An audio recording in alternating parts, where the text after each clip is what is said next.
सभी लोगों को मेरा नमस्कार। मैं उमेश, ग्राम पंचायत अधिकारी। आज हम लोग पंचायत भवन मालूमपुर में हैं और आपके ग्राम प्रधान हैं, आशा है, आंगनबाड़ी है, प्लस साथ ही साथ गांव के जो भी सम्मानित लोग हैं।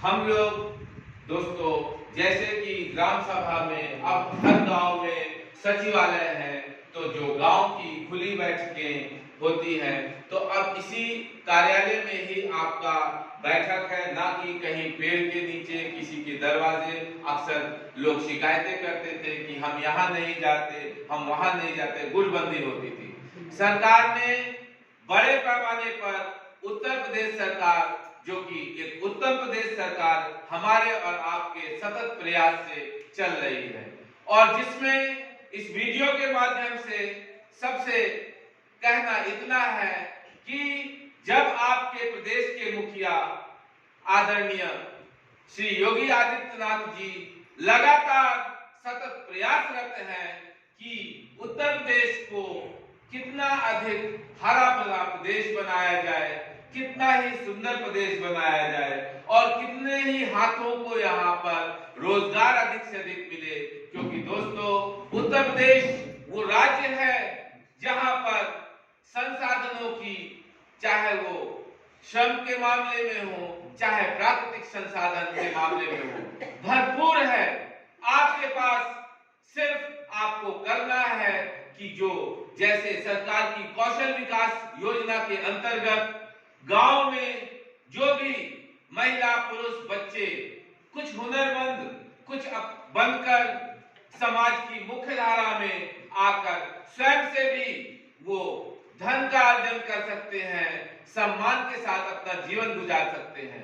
तो उत्तर प्रदेश सरकार की जो कौशल विकास की योजना है, इसका जरूर लोग लाभ उठाएं। साथ ही साथ हर ग्राम पंचायतों में अमृत सरोवर भी बन रहे हैं, जिससे आपको वहां पर हरा भरा भी मिले और साथ ही साथ जल का जो संचय हो सकता है, क्योंकि आपका प्रदेश और आपका देश अधिकतर मानसूनी वर्षा पर ज्यादातर क्षेत्र निर्भर है। तो साल के कुछ निश्चित समय में ही आपको वर्षा मिलती है, बाकी पूरा साल आपको वर्षा नहीं मिलती है। इसके लिए जब तालाब बनेंगे तो अधिक से अधिक जल वहां पे संचयित होगा और जो भूमिगत जल है वो और ऊपर आएगा और आपको सरलता से जल मिलेगा। जैसा कि कहा गया है और हम सब जानते हैं, जल ही जीवन है, और अगर जल ही नहीं है तो वहां जीवन ही संभव नहीं है। तो अमृत सरोवर में आपको ये सुविधाओं के साथ साथ मनरेगा के तहत बड़े पैमाने पर रोजगार भी मुहैया कराया जाता है, जिसके लिए अभी तक हमारे और आपके बीच के लोग रोजगार की तलाश में विभिन्न प्रदेशों में दूर दूर के, जहां पर कुछ फैक्ट्रियां हैं, कुछ इंडस्ट्रियां हैं, या और कुछ कामकाज मिल जाता है, जाते थे। किंतु अब आपके उत्तर प्रदेश में ही, क्योंकि उत्तर प्रदेश वो राज्य है जो सबसे अधिक मनरेगा में लोगों को रोजगार भी दे रहा है। और दोस्तों, आप सब जानिए, जिसको नरेगा नाम से जानते हैं, उसी का नाम महात्मा गांधी रोजगार गारंटी एक्ट है। तो मनरेगा जो योजना है संपूर्ण विश्व में सबसे बड़ी सरकारी योजना है। तो आप इस योजना का लाभ लें, और इस योजना में इस वित्तीय वर्ष जो 2023-24 चल रहा है, इसमें 230 रुपए उसकी मजदूरी है, जो कि आपके खाते में ही मिलेगी, और एक परिवार को 100 दिन रोजगार का इसमें प्रबंध है। अब अमृत सरोवर के साथ गांव में, हर गांव में एक एक मियावाकी बन रही है। अब मियावाकी क्या है? मियावाकी एक जापानी पद्धति है, तकनीक है, जिसमें छोटे छोटे ऐसे स्थल चयनित किए जाते हैं जहां पे नजदीक नजदीक, समीप समीप ढेर सारे पेड़ पौधे लगाए जाते हैं। वो स्थल इतना हरा भरा होगा कि वहां पर जो भी गांव में, चाहे वो ब्लड प्रेशर का मरीज हो, चाहे शुगर का मरीज हो, चाहे विभिन्न प्रकार की, क्योंकि हम और आप जानते हैं, जब पहले मेहनत करता था व्यक्ति गांव में भी, और जो खान पान इतना दूषित नहीं था, कहने का मतलब खादों का, विभिन्न प्रकार के रसायनों का जब इतना प्रयोग नहीं था, तो दोस्तों वो खान पान से हमारा शरीर बहुत हृष्ट पुष्ट रहता था। लेकिन जब से खान पान में बहुत सारी समस्याएं आई, तब से हर व्यक्ति रोग से ग्रसित होने लगा। इतने लोग यहाँ बैठे हैं, लेकिन कोई व्यक्ति ये नहीं कह सकता है कि हमको हमारे परिवार में किसी को कभी डॉक्टर की, किसी को कभी दवाओं की आवश्यकता नहीं पड़ती है। तो जब हम ऐसी परिसंपत्तियां जो गांव में ही हमें ढेर सारा वहां ऑक्सीजन मिलेगा, हम वहां पे कुछ टहल घूम सकेंगे, तो हमारी बहुत सारी बीमारियां स्वतः दूर होने लगेंगी, कम होने लगेंगी। और जिसमें पैसे भी खर्च होते हैं, और बीमारी कोई ऐसी चीज नहीं है कि पैसे ही सिर्फ खर्च होते हैं। जितने दिन हम बीमार रहे, आपको समझना है, स्वस्थ मस्तिष्क में ही स्वस्थ शरीर का निवास होता है। कहने का मतलब अगर शरीर स्वस्थ है तो स्वस्थ मस्तिष्क होगा, चाहे स्वस्थ मस्तिष्क है तो स्वस्थ शरीर होगा। कहने का मतलब है एक दूसरे के पूरक। जिस प्रकार से एक पति पत्नी अगर सामान्य व्यवहार के साथ अपने परिवार को संतुलित ढंग से जीवन शैली ले जाते हैं, तो आपने देखा होगा एक छोटा सा उदाहरण कि आप उस घर के बच्चे, उस घर के बड़े, सभी एक ऐसा माहौल होता है जहां आप विकास कर सकते हैं, जहां आप अपने सपनों को साकार कर सकते हैं। लेकिन अगर हमारे पास बहुत खाना है, हम बहुत संतुलन बिगाड़ के उल्टा सीधा खा लिए, तो क्या हम स्वस्थ रहेंगे? नहीं रहेंगे। बताएं, आप रहेंगे? अगर बहुत भोजन भी मिल गया, शरीर में जरूरत से ज्यादा डाल दिए, क्या सेहतमंद रहेंगे? नहीं रहेंगे ना। तो ठीक उसी प्रकार से इस जीवन में हर चीज का संतुलन जरूरी है। हमें ये नहीं समझना है कि अमुक चीज बहुत अच्छी है या हमें बहुत सुलभ आसानी से मिल गई है, फ्री में मिल गई है, तो हम अपने शरीर में डाल दें। किसी भी प्रकार का हमें शरीर को समझना है कि इसको इस प्रकार से रखना है कि जितना अधिक से अधिक हम स्वस्थ रहेंगे, हम अपने चारों तरफ जो भी कार्य कर रहे हैं, अपने स्वयं के जीवन को भी बहुत अच्छे से गुजार पाएंगे। और अगर हम ढेरों बीमारियां भुला लें, चाहे हमारे पास कितने भी पैसे आ जाएंगे, कितने ही हमारे रिश्ते नाते चारों तरफ होंगे, लेकिन हम ना उस पैसे का प्रयोग कर सकेंगे, ना उन रिश्ते नातोदारों के पास सही से बैठ उठ पड़ेंगे, क्योंकि हम तो अस्वस्थ रहेंगे, हम तो अपने शरीर से ही अभी पीड़ित हैं। तो इसीलिए हर व्यक्ति को एक जिम्मेदारी समझना है और गांव में ये देखना है कि जो भी व्यक्ति शौचालय में न जाकर आज भी अपनी पुरानी वही आदत बनाए हुए है कि सैकड़ों साल की जो आदत थी, साहब आदत नहीं छूटती है।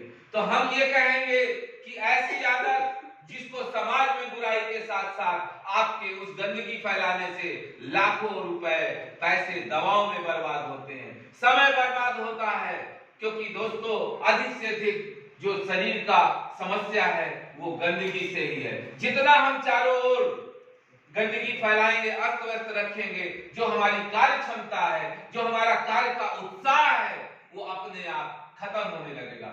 जब आप देखते हैं विभिन्न प्रकार के त्योहार, उत्सव, कुछ मांगलिक कार्यक्रम, क्यों हम अपने चारों तरफ सफाई करते हैं? क्योंकि इससे हमें अच्छा लगे, हमारे उत्साह में बढ़ोतरी हो, हम उमंग से भर जाएं। यही है कि कुछ और कारण है?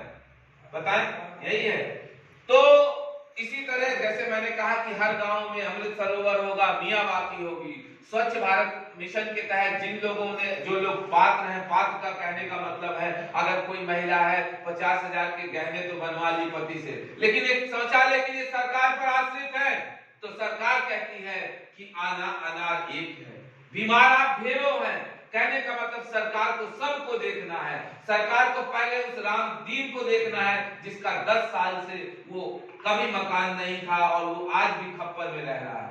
सरकार को उस पुरुषोत्तम को नहीं सरकार कहती है जिसका कि एक कमरा बना था और भले चूल्हा था वो चाहता मरम्मत करा लेता। तो कहने का मतलब है जब जितना उपलब्ध संसाधन होगा, और सरकार ये भी कहती है कि विकास एक दिन का नहीं है, वो हमारे और आपको लगातार उनके पूरा एक सिस्टम महकमा होता है जो देख रहा है। आज आप पात्र नहीं हो, लेकिन ये नहीं कह सकते कि कल भी आप पात्र नहीं रहोगे। ठीक उसी प्रकार से जैसे व्यक्ति के दिन बदलते हैं, अमीरी, गरीबी, जरूरतें समय के अनुसार है, तो आप सब किसी समय पात्र भी हो सकते हैं, किसी समय किसी योजना में नहीं भी पात्र हो सकते हैं। तो जो भी नियमानुसार आप लोगों को मदद मिल सकेगी।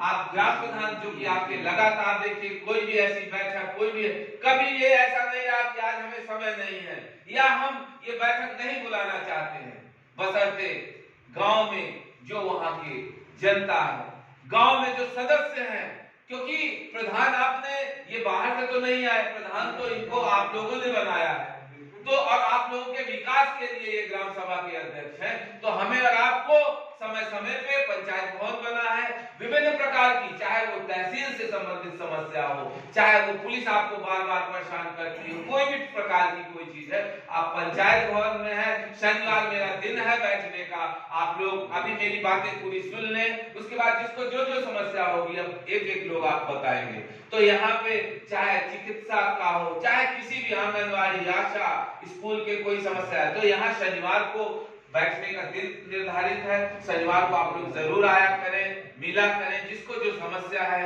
बेवजह हम नहीं बुलाने की बात कर रहे हैं, डॉक्टर के यहाँ वही जाता है जिसको कोई समस्या है। ठीक उसी तरह से बाकी पंचायत घर आपका है, धीरे धीरे इस वित्तीय वर्ष में हम लोग यहाँ पे एक लाइब्रेरी का भी कुछ प्रबंध, कुछ अखबार वगैरह ये सब, तो ये सब भी आप जब समय है आइए जाइए, जो इसका समय है, तो जब एक जगह पे जो आपका देखिए मियावाकी हो, अमृत सरोवर हो, जब गांव के लोग, अब देखिए बहुत सालों से आप लोग देख रहे हैं कि एक सार्वजनिक स्थान पर इकट्ठे आप लोग बहुत कम बैठते हैं, तो बहुत सारी समस्याएं तो ऐसे ही बढ़ रही है कि फलाना आदमी हमारे बारे में ये सोच रहा है, दूसरा वो कह रहा है। जब आप सब आपस में बैठेंगे तो ढेरों समस्याएं यूं ही दूर हो जाएंगी। उसके बाद हर गांव में खेल का मैदान है, जो खेल का मैदान है, जब आपके गांव में आपके लोग बच्चे खेलेंगे कूदेंगे, एक जगह पे एकत्रित होंगे, तो वहां पे ऐसे ऑटोमेटिक खुद ही खुशी का, सौहार्द का माहौल मिलता है, एक दूसरे से परिचय होता है, एक दूसरे के दुख सुख को जब आदमी साझा करता है तो स्वतः ही जो वो कार्य कर रहा होता है उसमें उसकी उत्पादकता, उसकी गुणवत्ता बढ़ जाती है। क्योंकि जब मन ही आपका उदास होगा, जब आप अंदर से ही ये सोचे होंगे कि हमें कौन जानकारी देगा, हमें कौन रास्ता दिखाएगा, जब आप ऐसे अकेले पड़े रहोगे तो समस्याएं यूं ही बढ़ती रहेंगी। तो अब हमें इसी तरह पंचायत भवन में महीने 2 महीने में बैठक करते रहना है, और जो सदस्य लोग हैं उनके जितने लोग हैं उन सबका आधार और आप अकाउंट कर दे देंगे पंचायत साहब को अपने, वो यहाँ पे धीरे धीरे फीड हो जाएगा। जब भी बैठक आपके अकाउंट में 100 रुपए सरकारी वो भी पहुंच जाएंगे। और गांव में जैसे किसी को पेंशन मिलनी चाहिए थी, नहीं मिल रही, सब ऑनलाइन है। अब आपका ये पंचायत भवन ही सहज जन सेवा केंद्र के रूप में कार्य करेगा और आपको बहुत नॉमिनल, बहुत कम शुल्क में ही सारी सुविधाएं यही मिलेगी।